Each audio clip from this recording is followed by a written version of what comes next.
இவருக்கும் வணக்கம். ஒரு அன்பான வேண்டுகோள், சப்ஸ்கிரைப் செய்து கொள்ளுங்கள். விநாயகர் பூஜை அல்லது விநாயகர் வசியம் தொழில் ஆரம்பிச்சிருக்கிறோம், முன்னேற்றம் இல்லாமல் இருக்குது, நஷ்டங்களில் போகிறதும் பெரிய அளவுக்கு லாபம் இல்லாத ஒரு காலகட்டமாக இருந்து கொண்டிருக்கிறது. ஆன்மீகத்தில் இருக்கிறவர்களுக்கு அல்லது அப்படின்னா மாந்திரிகம் கற்றுக்கொள்ள விரும்புபவர்கள் அடிப்படையாக செய்யக்கூடியது இந்த விநாயகர் பூஜை அப்படின்னு சொல்லக்கூடியது. இந்த விநாயகர் பூஜையுடைய சிறப்பு அம்சங்கள் என்ன அப்படின்னா, காரிய சித்தியாகும், தடைகள் விலகும். இந்த ஒரு விஷயம் இருந்தாலே நம்ம வாழ்க்கையில் முன்னேறி போகலாம். சிலர்லாம் பார்த்தா ரொம்ப வருஷம் வியாபாரம் பண்ணிகிட்டே இருப்பாங்க, ஒரு டல்னஸ் இருந்துக்கிட்டே இருக்கும், ஒரு முன்னேற்றம் இல்லாத ஒரு காலகட்டமாக இருந்துக்கிட்டு இருக்கும். சில பேர் எப்படியாச்சும் தொழில் தொடங்கணும், வாழ்க்கையில் ஒரு முன்னேற்றத்தை பாதைக்கு போகணும்னு நினச்சிட்டு இருப்பான், ஆனால் போக முடியாது. அதே வட்டத்துக்குள்ளே சுற்றிக்கிட்டே இருக்கிற மாதிரியான கால நிலைமைகள் இருக்கும், எதை எடுத்தாலும் தடைகள் ஏற்பட்டுகிட்டே இருக்கும். ஸோ அது மாதிரி இருக்கிறவாள்லாம் இந்த விநாயகர் பூஜை, விநாயகர் வசியம் செய்து கொள்ளும்பொழுது ஒரு அனுகூலமான பலன் அவர்களுக்கு கிடைக்கும். சில அன்பர்கள் தொழில் முன்னேற்றம் இல்லாமல் இருக்குது அப்படின்னு சொல்லிட்டு சிலரிடம் எந்திர தகடுகள் வாங்குறது, தாயத்துகள் வாங்குறது, இது மாதிரி செஞ்சு கொடுத்துட்ருப்பாள். பட் அதை வைக்கும் பொழுது பார்த்திங்க அப்படின்னா ஒரு நல்ல மாற்றம் இருக்கும், ஒரு குறிப்பிட்ட ஆண்டுகளுக்கு ஒரு நல்ல மாற்றம் இருக்கும். அதுக்கப்புறம் அது செயல்படுமா படாதா அப்படிங்கிற ஒரு கேள்விக்குறியான ஒரு விஷயத்துக்கு போகப்படும். ஒரு விஷயம் உண்மை என்ன அப்படின்னா, தான் பிள்ளை தனக்கு செய்கிறதுக்கும் மற்றவர்கள் பிள்ளை தனக்கு செய்கிறதுக்கும் நிறைய வேறுபாடுகள் இருக்கும். ஸோ அதே மாதிரி தான் தான் கையால் ஒரு எந்திர தகடுகள் எழுதி தான் கையால் அதுக்கு உருவெடுத்து வைக்கிறதுக்கு இருக்கிற பவர் மற்றவர்களிடம் வாங்கும் பொழுது இந்த பவர்கள் இருக்கும் அப்படின்னா சற்று அது குறைவாக இருக்கும் அப்படிங்கிறது தான் உண்மையான விஷயமாக இருந்து கொண்டிருக்கிறது. அப்போ இந்த விநாயகர் பூஜை, இந்த விநாயகர் வசியம் செய்வதன் மூலம் நல்ல ஒரு மாற்றத்தை ஏற்படலாம். தொழிலே இல்லை, தொழில் முன்னேற்றம் இல்லாமல் இருக்குது, ஒரு எங்கே போனாலும் தடைகள் ஏற்பட்டே இருக்குது, வாழ்க்கையில் ஒரு முன்னேற்றம் இல்லாமல் இருக்கிறேன் அப்படின்னு சொல்கிறவர்கள் அனைவருமே இந்த விநாயகர் எந்திரம் பூஜை செஞ்சுக்கிறலாம். ஒரு நன்மையான அலுகுணமான பணம் கொடுக்கும். இந்த விநாயகர் இது மாந்திரிக பகுதிகளை செய்கிறோம் அப்படின்னா ஒரு குறிப்பிட்ட அளவு வரைக்கும் தான் ஆன்மீகம் தொடர்ந்து வரும். ஸோ ஆன்மீகம் ஒரு குறிப்பிட்ட அளவிற்கு முதிர்ச்சி அடையும் பொழுது அது மாந்திரிகமாக மாறப்படும்.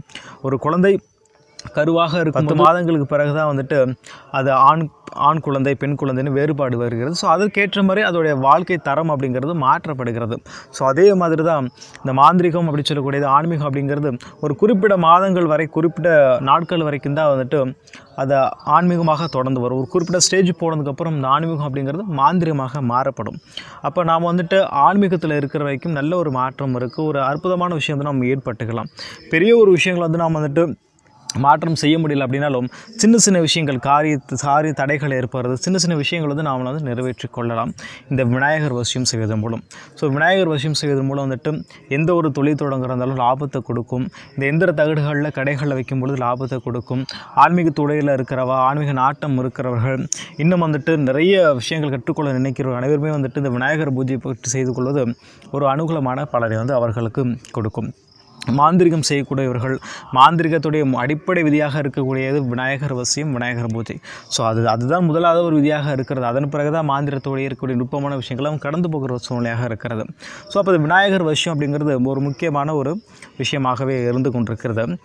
விநாயகருடைய மந்திரம் மற்றும் எந்திரம், இந்த எந்திர தகட்டை செம்பு தகடு, தங்க தகடு, வெள்ளி தகடு, இல்லை காரிய தகடு, இந்த தகடுகளில் நல்ல நாட்களில் எழுதணும். அதாவது உங்களுக்கு சந்திராஷ்டமம் இல்லாத நாளாக பார்த்து எழுதணும். அதே நேரங்களில் உங்களுடைய படுபட்சி நாட்கள் இல்லாத நாட்களாக பார்த்து எழுதணும். ஸோ அந்த நேரங்களில் தகடுகளை எழுதி தகடுக்கு சாப நிவர்த்தன மந்திரங்களை சொல்லி அதுக்கு தகரத்துக்கு எந்திரத்துக்கு உயிர் கொடுக்கணும். ஸோ அதன் பிறகு பார்த்திங்க அப்படின்னா இந்த மந்திரங்களை நீங்கள் 1008 உரு செய்யணும். ஸோ இந்த 1008 உரு செய்யும் பொழுது நல்ல ஒரு மாற்றம் இருக்கும், எந்திர தகடுகள் உயிர் பெறும். ஸோ இந்த பூஜைகள் செய்யும்போது பார்த்திங்க அப்படின்னா பால், பழம், வெற்றிலை பாக்கு, அவல் கடலை, ஸோ இதெல்லாம் வச்சு நெய்வேத்தியங்கள் வைத்து கற்பூர தீபங்கள் காட்டி செய்யும் பொழுது நல்ல ஒரு மாற்றம் இருக்கும், நல்ல விஷயங்கள் இருக்கும். ஸோ 21 நாட்களுக்குள்ளே ஒரு 1008 உரு போடுங்கிறது நல்ல ஒரு பவர்ஸ் இருக்கும், நல்ல ஒரு மாற்றம் இருக்கும் எந்திர தகடுக்கு. விநாயகர் வசியம் அப்படிங்கிறது சீக்கிரமே சித்தியாகிற ஒரு காலகட்டத்தை அமைச்சு கொடுப்பார்.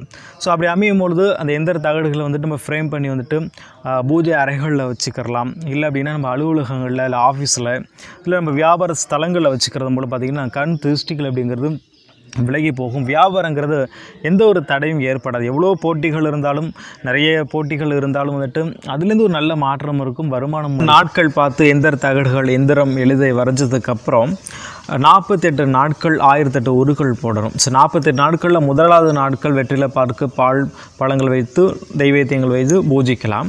அதுக்கப்புறம் லாஸ்ட் 48வது நாட்கள் வந்துட்டு பூஜித்தா மட்டும் போதும். மற்ற நாட்கள் இருக்கிற நாட்களில் வந்துட்டு எப்பொழுதும் நார்மலாக செய்யக்கூடிய வழிபாடுகள் மந்திர உச்சாடங்கள் மட்டும் செய்தால் மட்டுமே விநாயகர் வந்து பூஜை சித்தியாகும். நல்ல ஒரு மாற்றம் வந்து உண்டாகும்.